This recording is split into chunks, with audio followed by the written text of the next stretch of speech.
Hey everyone, it's Jason from EskimoTV.net, and today I'm going to be reviewing Minions: The Rise of Gru. If you prefer to read my review, you can check out EskimoTV.net, where you can find reviews from myself as well as other authors. So let's go ahead and jump right into this. Minions: The Rise of Gru is the sequel to 2015's awful spin-off film titled Minions, which are both directed by Banda, and I'm surprised to say that this film was just as sour. But if you did like the 2015 film, you will probably like this one as it's more of the same. The Rise of Gru is not my cup of tea, but it has some qualities that will appeal to young children, which is the film's target audience. The flick is fast paced and thankfully a short hour and a half. The visuals are top notch and complement the action packed story. Additionally, the humor is beyond silly, and lots of children were laughing in the theater that I saw this in. There's a fair amount of catchy tunes, but unfortunately, The Rise of Gru doesn't have any substantial message slash real character growth. And I get that that isn't the point of these films, but the only thing that it has to offer is elementary, lackluster humor that only kids will find amusing, and it didn't give me enough to appreciate. It's the 1970s, and young Gru, voiced once again by Steve Carell, wants to join his favorite supervillain group that's known as the Vicious Six when a spot opens up for a new villain after this sinister group abandons its founding member whose name is Wild Knuckles, voiced by Alan Arkin. Gru must go in for an interview, and after a zany encounter with this vicious group of villains, the minions and Gru embark on a wild adventure to stay alive and learn the importance of friendship, acceptance, and rejection. I will say, despite these well intentioned themes, the film barely scratches the surface of them. If The Rise of Gru had made me laugh more, I could speak more highly of it, but unfortunately, the primary issue I have with this kids flick, and the reason why I didn't enjoy the film, is that it is full of unclever humor we've all seen before that feels as if it didn't take much thought to develop and was executed via hollow, underdeveloped stock characters, especially these laughable villains. Some examples of humor that fell flat for me included the infamous Puss in Boots sad eyes face that's used to persuade. We've seen that a ton of times before. There's butt cracks of minions and young Gru, placed specifically in the film for chuckles. There's a scene where the minions are offering the flight attendant peanut shells and candy for an airplane ticket. We've seen that before. A montage of the minions dressing up as pilots and flying a plane by pushing buttons on the plane in sync to Johann Strauss II's The Blue Danube Waltz, which is the song recently used in Squid Game that goes ba da da da da da da da da ba da da da da. And I just didn't really find that or a lot of things like that in here to be very funny.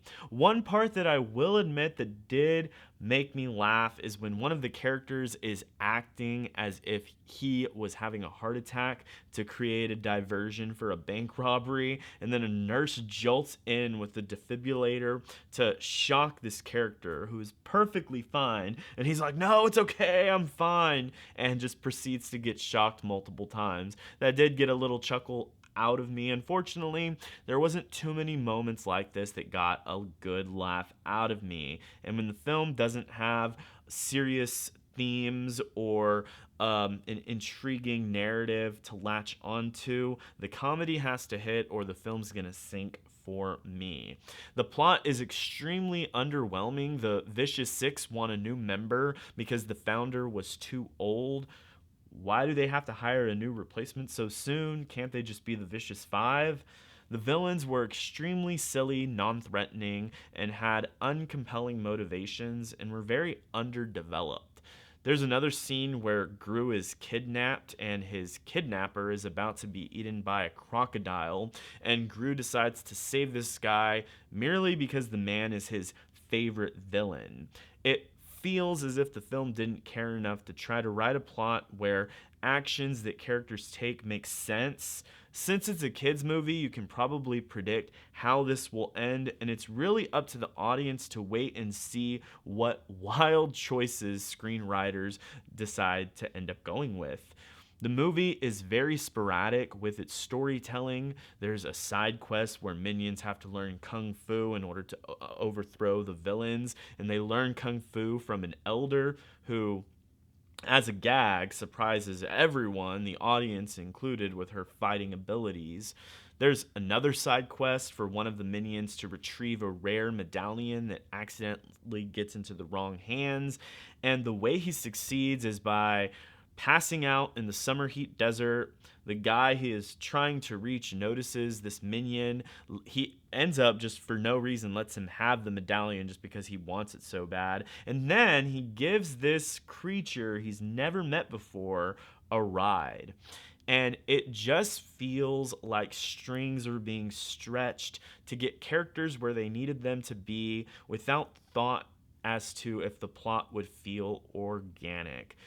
If you're stuck between Lightyear and Minions: The Rise of Gru, go with Lightyear. It's more slickly crafted, it has an intriguing plot, themes both kids and adults will appreciate, and the humor was more comical. If you've already seen Lightyear or the kids really just want to go see Minions, it may be worth venturing out for the kids' entertainment, but I don't believe that there's much that adults will admire. Luckily, I will give points to Minions for being short and fast-paced, and if you're not set on an animated movie, go check out The Black Phone. That's my favorite movie that's in theaters right now. But ultimately, Minions: The Rise of Gru is an uninspired, mostly non-funny, smorgasbord adventure of mediocre humor and an underdeveloped story. And I'm going to give this film a D+. That's my review of Minions: The Rise of Gru. I hope you enjoyed it. Sorry I just can't report like I loved it or it was great. I really wanted to enjoy this movie, but I wouldn't be telling the truth if I say I did. If you enjoyed my thoughts, please click that like button. You can also consider subscribing to the channel, and you'll be able to see more videos like this in your feed. I post movie reviews, unboxing videos of home entertainment news, and more. You can also consider visiting that website, EskimoTV.net, if you prefer to read reviews and check out the latest news from myself as well as other authors. Thank you all so much for checking in. Once again, my name is Jason Escamilla from EskimoTV.net.